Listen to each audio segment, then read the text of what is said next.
plusieurs types de fondations. Les fondations dites superficielles qui ne sont pas très profondes, comme les semelles filantes, Okay. les semelles isolées ou les radiers de fondation. Alors qu'est-ce que c'est des semelles filantes? Semelles filantes, c'est ce qu'on a là derrière toi en fait. Pour faire gros, c'est une poutre en béton qui est ferraillée et coulée et enterrée pour répartir en fait les charges des ouvrages au-dessus, au sol, de façon homogène. D'accord. Donc c'est ce qu'on appelle une semelle filante. Pourquoi filante? Parce qu'elle fait toute la périphérie du bâtiment à l'aplomb des ouvrages porteurs. Et salut à toi futur entier, c'est un plaisir encore une fois de te retrouver dans cette nouvelle vidéo sur mon chantier de construction, toujours avec Mohamed. Salut. Mais avec un décor différent. Donc là en bas tu voyais la petite maison qui était en construction, le gros œuvre est quasiment terminé. Là on est sur la maison du haut, donc la partie haute du terrain. Ils sont en train de couler les fondations, donc d'ailleurs on va parler des fondations justement, donc c'est parfait.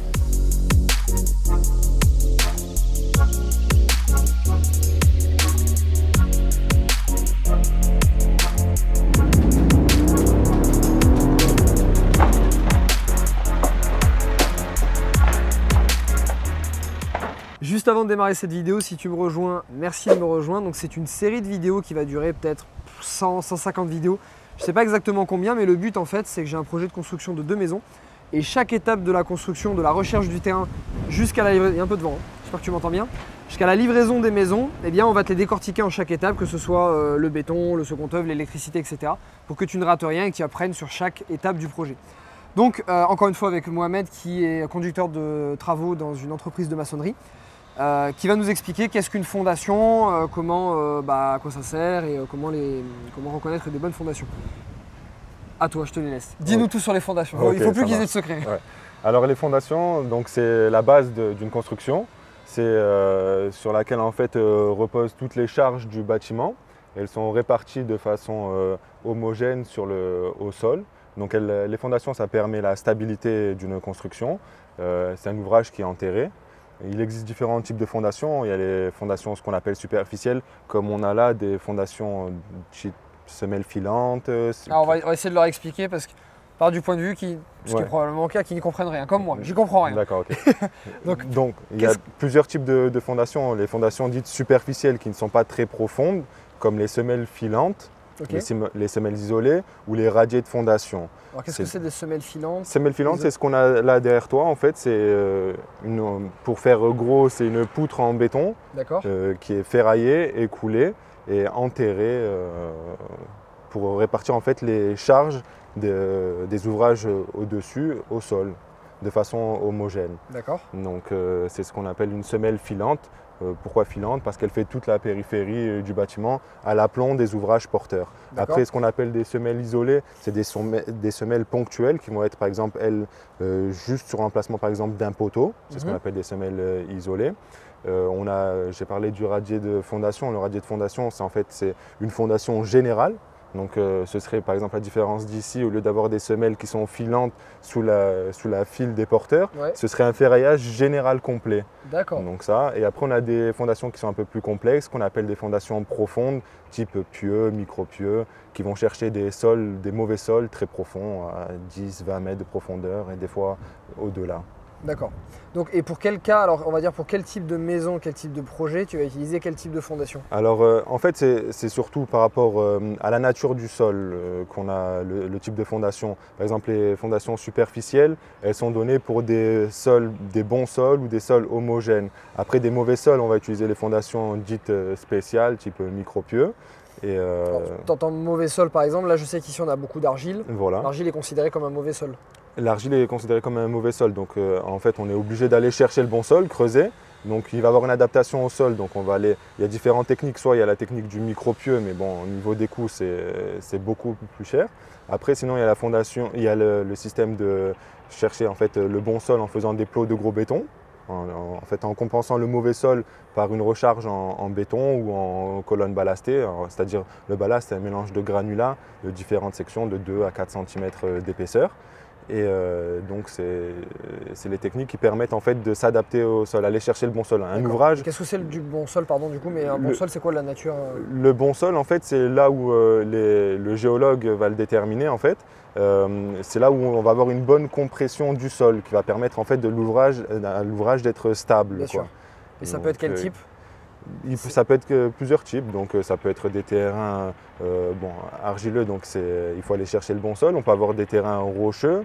Ça va dépendre de la nature du matériau qu'on trouve. D'accord. Il y a de la gneiss, il y a pas mal de matériaux, tout dépend de la localisation. Ça, c'est le géologue avec son étude et les sondages qu'il fait, les pénétraux qu'il fait dans le sol, qui permet de nous dire, voilà, à telle profondeur, on a trouvé le bon sol. Et nous, donc, on est obligé d'aller fonder, du moins, la maison à ce bon sol-là. Ok. Je te donne un exemple sur ce cas-là, sur cette partie-là du terrain. Oui. Il y avait beaucoup d'argile, mais à des endroits différents. C'est-à-dire qu'il y a des endroits, ils ont creusé à peut-être 80 cm pour avoir le bon sol, et des endroits, ils ont creusé à plus de 3 mètres. Donc en fait, quand tu regardais les trous, tu avais des trous qui étaient comme ça. En fait, c'était des vagues. Pour aller, donc ici par exemple on a coulé un peu plus de béton pour compenser parce qu'ils ont dû creuser un peu plus profond. Donc j'ai eu un petit surcoût, de béton pour s'adapter. D'accord. Mais c'est important de vraiment bien fonder une maison, c'est la base de la construction. Si la maison est mal fondée, après ça peut nous apporter pas mal de déformations et tout ça. Comme les connaissances quand tu investis dans l'immobilier. Voilà, c'est ça. C'est facile celle-là. C'est ça, non, c'est vraiment important de bien fonder, de ne pas négliger cette étape-là, c'est la base d'une construction. Que ce soit un mur de soutènement, une maison, c'est vraiment la base, c'est le plus important. Qu'est-ce que tu peux leur donner comme conseil, quelqu'un qui n'y connaît rien et va demain faire une construction avec une entreprise de maçonnerie, avec un architecte, pour essayer de déceler, pour être sûr que l'entreprise n'essaie pas de l'avoir ou essaie pas de faire quelque chose qui ne soit pas adapté? Bon, en fait, quand on fait une construction, on a donc d'abord la première étape qui est l'étude de sol, avec le géologue qui passe sur le site, qui fait des sondages, des pénétraux, qui va nous donner déjà la profondeur du bon sol. Donc dans son rapport, on peut aller, souvent quand on va dans les conclusions, on arrive, parce qu'il y a beaucoup d'éléments dans un rapport d'étude de sol, mais dans les conclusions, on a les sondages qui ont été faits et le refus obtenu. Ça va nous permettre de nous dire, voilà, le bon sol, il a 1 mètre de profondeur par rapport au terrain naturel, 1,50 m, 2 mètres, tout dépend les résultats qu'on a obtenus. Et après, en fait, l'étude de sol, elle est transmise à l'ingénieur béton qui, lui, dimensionne les fondations, qui fait ses plans de coffrage, de ferraillage. Et normalement, sur les plans de béton, en fait, on va voir normalement représenter la profondeur du bon sol, le fond de fouille qu'on appelle.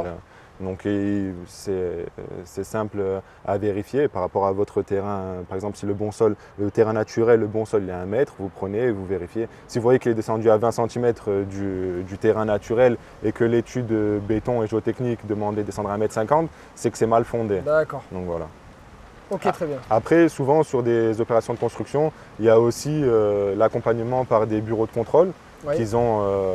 Et même avant ça, en général, l'étude, ce que je préconise, c'est en fait demander au géologue, lors du terrassement, une réception des fouilles. Donc le géologue va venir contrôler si l'entreprise de terrassement a bien descendu les fondations au bon sol, s'ils ont bien respecté, s'il n'y a pas eu des contraintes qu'ils n'auraient pas vues lors de l'étude. Donc cette mission-là, elle est assez importante, ça donne une sécurité, une garantie, comme quoi le géologue, celui qui étudie le sol, a vérifié la bonne profondeur pour l'assise des fondations de la maison. D'accord, excellent. Bah, écoute, je te remercie, ça permet déjà d'avoir pas mal de vocabulaire. Tu vois, si demain, moi je te donne un exemple, quand j'ai démarré avec le cabinet d'architecture et les entreprises, je n'y connaissais rien à la construction parce que moi j'ai fait que de la rénovation, des achats d'immeubles, d'appartements, donc j'y connaissais rien. Et donc j'ai appris le vocabulaire au fur et à mesure, donc au fur et à mesure de côtoyer ce vocabulaire, tu apprends à le reconnaître. Et si demain tu as une entreprise de maçonnerie qui te parle de radier, de fondation sur plot, etc., bah tu vas… fondation sur plot, c'est ça? Oui, c'est ça. Ok, on continue. Putain, béton ou pas béton? Tu vas pouvoir le reconnaître assez facilement. Donc, futur entier, j'espère que cette vidéo t'a plu. N'hésite pas à commenter à me dire si elle t'a plu. Surtout à me donner d'autres sujets qui t'intéresseraient. Le but de cette chaîne YouTube, elle est pour toi. Donc, on te fait des vidéos pour toi. Donc, donne-moi les sujets sur lesquels tu aimerais intervenir. Et moi, j'irai trouver les spécialistes, comme par exemple Mohamed aujourd'hui sur le béton, pour te développer un maximum ces sujets. Donc dans la description, tu vas retrouver les liens de toutes les vidéos précédentes sur cette série de construction, donc je t'invite à les regarder.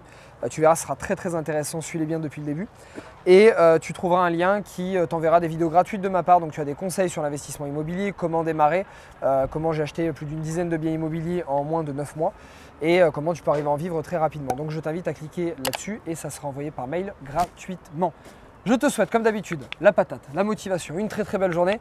Et avec Mohamed, on va même pas bouger, on va tourner la suivante juste derrière. Allez, voilà. C'est parti. Il est chaud Mohamed maintenant, il est très très chaud.